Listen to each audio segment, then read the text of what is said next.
Salam sejahtera bagi kita semua. Baiklah, perkenalkan nama saya Cahaya Selain dengan NIM 11S4017. Jadi di sini saya akan mempresentasikan laporan praktikum algoritma struktur data minggu ke-6 dengan topik Hoops and Helps. Jadi tujuan dari praktikum ini adalah mahasiswa mampu memahami dan mengimplementasikan struktur data Krebs dan Helps menggunakan bahasa Java, bahasa pemrograman Java.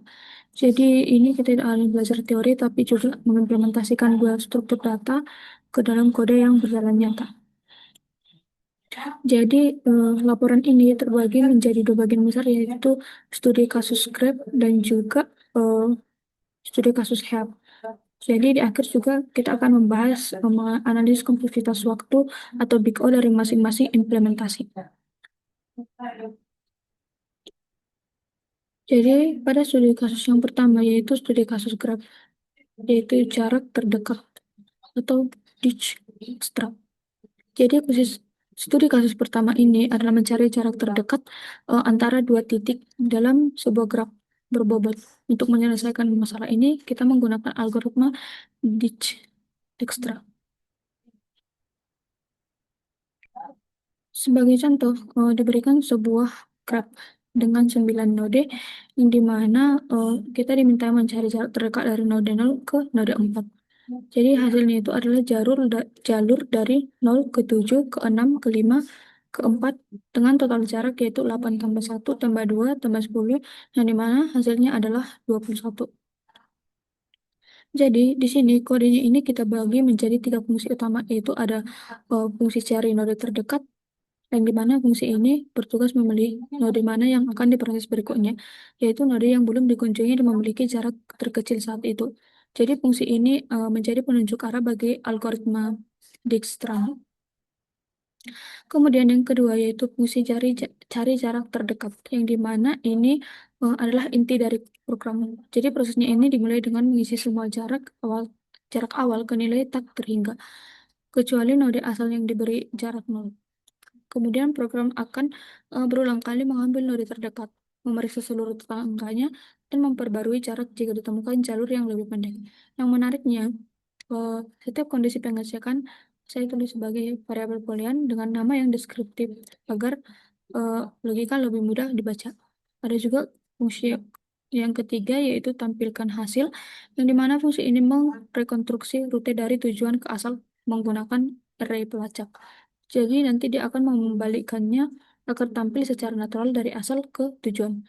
Program ini juga menampilkan rincian bobot tiap langkah.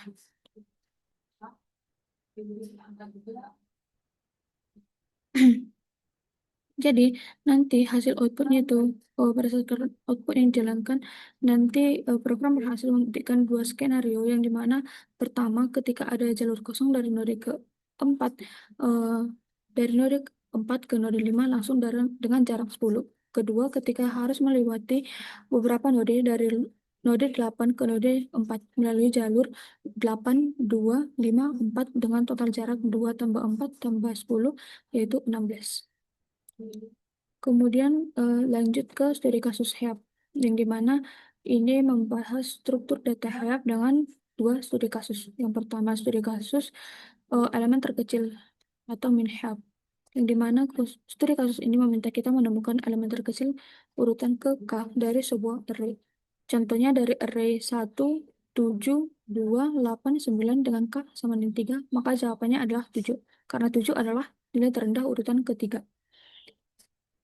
Jadi di sini kita memanfaatkan eh, priority queue bawaan Java yang secara default bekerja sebagai min help, struktur yang otomatis menempatkan elemen terkecil di posisi paling atas. Seluruh elemen array dimasukkan ke dalam help, lalu nanti akan dikeluarkan elemen sebanyak k kali. Elemen yang keluar pada pengembalian k itulah jawabannya. Jadi hasil outputnya, yang dimana program ini diuji dengan array 2, 4, 5, 3, 6 dan K-nya itu adalah 3. Jadi min-help ini mengurutkan menjadi 2, 3, 4, 5, 6. Pengambilan pertama yaitu 2, pengambilan kedua yaitu 3, pengambilan ketiga 4, dan output program menampilkan 4 yang sudah benar dan sesuai dengan harapan.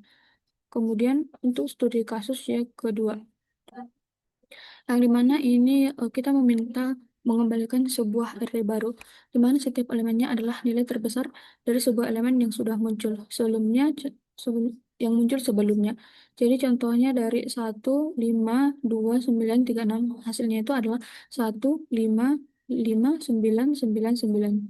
Jadi di sini kita menggunakan MaxHeap dengan menambahkan collection reserve order, yang dimana saat menginisialisasi priority queue. Penambahan ini penting karena default Java adalah main hub. Jadi kita perlu membalikkannya. Program memproses elemen satu persatu dan setiap elemen dimasukkan ke max heap. Lalu nilai puncak heap yang selalu berisi nilai terbesar direkam ke array dengan array hasil menggunakan pick. Jadi hasil outputnya adalah